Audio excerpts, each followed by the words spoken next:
Welcome back. हमारे साथ मौजूद हैं उसामा खिलजी साहब, हसनात मलिक साहब और साकिब बशीर साहब। उसामा साहब, कमाल केस है, आपको लग रहा है कि ये अपील जो है या इस पे कोई रिलीफ सुप्रीम कोर्ट से बनता है? जी, अगर कोई सच्चाई की कोई वैल्यू है इस सोसाइटी में और इंसाफ की अगर कोई वैल्यू है और कानून की और आइन की अगर कोई वैल्यू है तो मेरी नज़र में बिल्कुल रिलीफ मिलना चाहिए मतीउल्लाह साहब को। लेकिन हम यही देखते हैं कि जो कोर्ट से उम्मीद है इस्लामाबाद हाई कोर्ट से ख़ासकर, वो नहीं जो है पूरी हो रही लोगों की। और लिटिगेंट्स भी जब एक बेंच के आगे जो है कोई केस लगता है तो लोग उम्मीद खो ही जाते हैं। और मेरे ख्याल से इसमें कुछ करने की ज़रूरत है ताकि जो इतने इंस्टीट्यूशंस चल रहे हैं तो ये किस काम के लिए चल रहे हैं, ये बहुत ज़रूरी है। हसनात साहब, ये तो एक मतीउल्लाह जान साहब का बहुत ही एक्सेप्शनल केस है क्योंकि सीधा ड्रग्स का इल्ज़ाम लगा, मगर बाकी अब पिछले जैसे मैंने 2-3 वाक़यात गिनवाए, एक सोहराब बरकत का है, खुर्रम इकबाल साहब का है।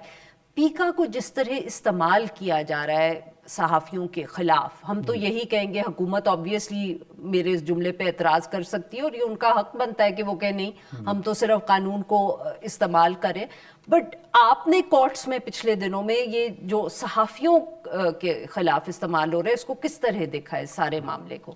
देखिए, मैं वही बात करूंगा कि माजी में भी इस तरह की चीज़ें, पीटीआई अखबार में भी जब दौर था उस वक्त भी पीका कानून को एक्टिव करने की कोशिश की गई, लोगों को उन पर गिरफ्तार किया गया, लेकिन अदालतें फंक्शनल थी, अदालतों से रिलीफ मिल जाता। अब इस दफ़ा मसला ये आ रहा है कि अदालतों की तरफ से कोई रिलीफ का कोई चांस नहीं, पीका कानून पे कोई इंटरप्रिटेशन नहीं है, इसको चैलेंज किया गया तो उस पर कोई फैसला नहीं आ रहा।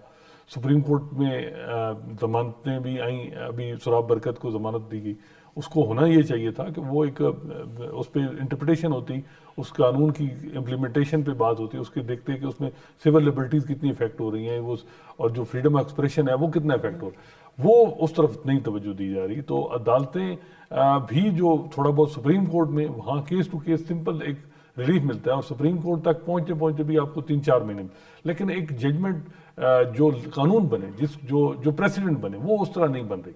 और जहाँ तक वफाकी आईनी अदालत है तो वहाँ जो कानून की और आइन की तशरीह करने का है, तकरीबन हम 3 महीने में देख रहे हैं कि 4 फैसले आ चुके हैं, वो सुप्रीम कोर्ट को तंबीह कर रहे हैं कि हम आपसे बड़ी अदालत है, हमारा काम तशरीह करना है, आपका काम नहीं है, आप हमारे फैसलों पर पाबंद हैं, लेकिन खुद फैसला कोई नहीं कर रहे। कोई किसी मामले में ये भी कहा है कि पहले सुप्रीम कोर्ट नहीं जाना, आपने यहाँ पे आना है। अब ये किसको कहा है? वकीलों को बकायदा एक किस्म की थ्रेट की। अभी सर वो तैयारी कर रहे हैं ना, वो नहीं होता कि नए नए कपड़े खरीदो तो फिर वो इस्त्री शिस्त्री करने में भी टाइम लग जाता है ना। बात यह है कि आप अदालतें इतने इनको पर्सन प्रिविलेजेस दिए जा रहे हैं और बताया जा रहा है कि सबसे ज्यादा तनख्वाह वफाकी यानी अदालत के जजेस की है। ठीक है, ज्यादा डबल कर दें, लेकिन इनको अपने आप को हम नहीं दे रहे ना, मतलब कि आ तो हमारे पैसों से रही है मगर वो हम नहीं दे रहे ना, तो ये फर्क है। तो जो तनख्वाह दे रहे हैं उनके लिए आप बिल्कुल, लेकिन मामला ये है कि आपको अपने आप को रेलेवेंट तो रखें। अदालतें बिल्कुल अपने आप को रेलेवेंट नहीं रख पा रही और ये कोई नहीं कह रहा कि आप इस कानून यानी लोगों को, इन हुकूमत को कर दें, लेकिन लोगों के जो जेन्युइन ग्रीवेंस है कुछ ना कुछ तो उनको हल करें, और अदालतें उस तरफ बिल्कुल खामोश हैं। तो बड़ी आइडियलिस्ट हो गए, पता नहीं केड़ी ज़माने दियां गन्ना कर रहे हैं हसनात साहब। सर जरा पहले आप जरूर कमेंट करिएगा, बट मुझे हमें जरा व्यूअर के उसके लिए जरा सोहराब बरकत का केस की भी तफसील बताएं। मैं मतीउल्लाह जान साहब के केस के हवाले से सिर्फ एक बात करूंगा। प्रीवियसली अगर 2-2.5 साल देखा जाए तो हम भी जर्नलिज्म कर रहे हैं और वो इंडिपेंडेंस ऑफ जुडिशरी के लिए स्ट्रगल कर रहे हैं, जजेस के साथ जो कुछ हो रहा था हाईलाइट कर रहे हैं। एक बड़ा अजीब वाक़या पेश आया, मैं नाम नहीं लूँगा, तो हम उस मामले को बहुत हाईलाइट करते रहे कि फ़लाँ जो है वो शख्सियत, उनका बीपी शूट कर गया अचानक, उनके वालिद साहब को लाया गया, ये वो सारा कुछ होता रहा, उनके साथ ठीक नहीं हुआ।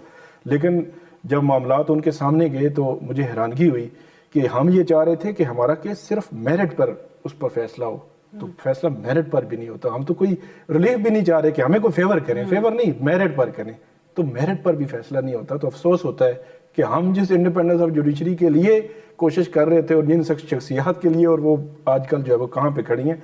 सोहराब बरकत केस में एक बहुत अनफॉर्चुनेट हुआ, एक तो ये हुआ कि लाहौर से बेल हो गई, सुप्रीम कोर्ट से हो गई, 2 अजीब वाक़यात हुए। कितने केसेस हैं? उनके ऊपर 4 को केसेस बने। अच्छा। उनकी जमानतें हुई, वो कोट लखपत जेल में थे या लाहौर की जेल में थे, تو یہاں پہ جج افضل مجوکا صاحب کے سامنے ان کی ضمانت لگی، ضمانت ان کی خارج ہوگی، وہ پیش نہیں ہوئے. اب میں حیران ہوں کہ ایک بندہ جیل میں ہے، وہ کیسے آئے گا؟ اس کی ضمانت آپ نے خارج کر دی. اب ان کی تمام کیسز میں ضمانت ہو چکی ہے. ایک وہ کیس جس کیس میں وہ جیل میں تھے، آئے نہیں ہیں، وہ 2 مارچ کے لیے اب ہائی کورٹ میں انہوں نے چیلنج کیا ہوا، وہ لگا ہوا ہے. اور بیل خارج کرنے کے 2-3 ہی پیرامیٹرز ہیں سیدھے سیدھے، کہ آپ کسی بھی اکیوز کی بیل اس وجہ سے خارج کرتے ہیں کہ وہ باہر آئے گا، کوئی ڈاکومنٹ جو اس کے خلاف جو کچھ بھی ہے وہ اس کو مینپولیٹ نہ کر دے یا اس کو مس یوز نہ کرے بیل کو. ایسا کچھ بھی نہیں ہوا.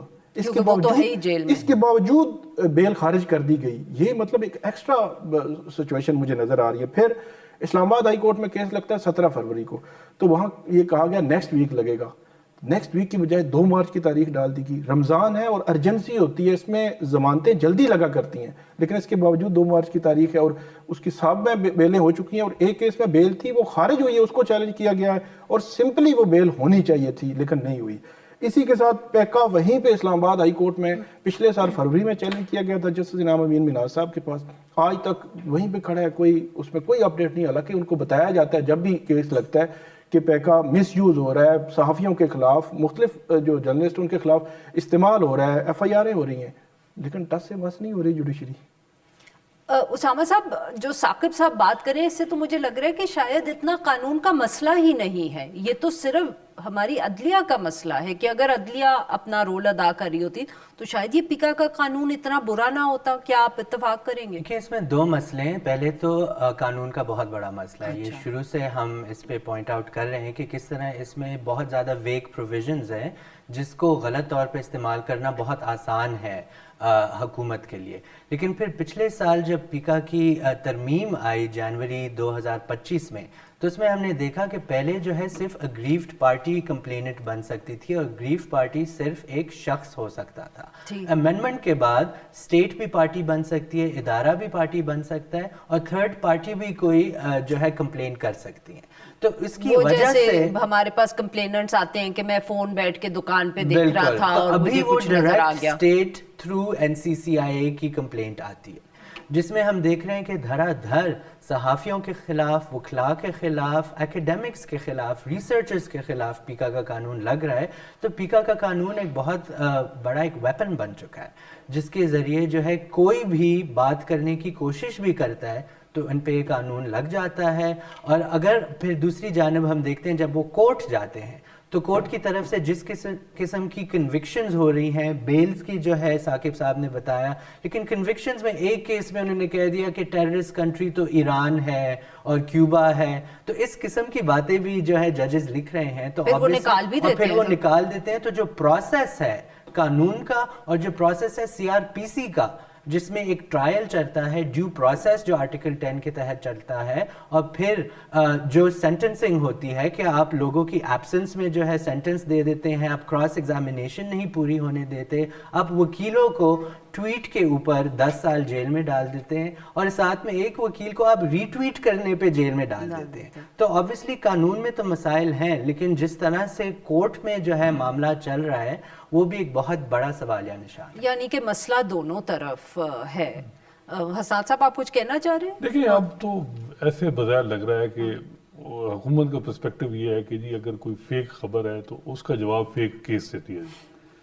مطلب ہے کہ بجائے اس کے کہ اس پہ وہ سر بٹ آدھا وقت تو فیک خبر بھی نہیں ہوتی. اب یہ جو خرم اقبال صاحب کا ہم کیس ڈسکس کریں تو خبر بھی فیک نہیں. یہ ایسے کیس ٹو کیس ہے نا. مطلب ہے کہ جس طرح مطیع اللہ جان صاحب کا یہ تھا کہ 26 نومبر پہ انہوں نے کوئی سٹوری کی، اس کا تھا تو اس کا جواب یہ تھا کہ پھر ایسا کیس دے دو. اب یہ دیکھیں نا، اس سے کیسے ٹرسٹ لوگوں کا، جب ادارے، اب معاملہ یہ ہے کہ جب اب صورتحال آ رہی ہے 2-2.5 سال میں، آپ نے ایک جماعت کو چلیں ٹھیک ہے جو بھی اس کو کنٹرول کرنے کے لیے سارے ادارے آپ نے بٹھا دیے. جس قسم کے بندے آپ نے اس میں برجمان ہیں، ان کی کریڈیبلٹی، لیجیمیسی پہ بڑے سوالات ہیں.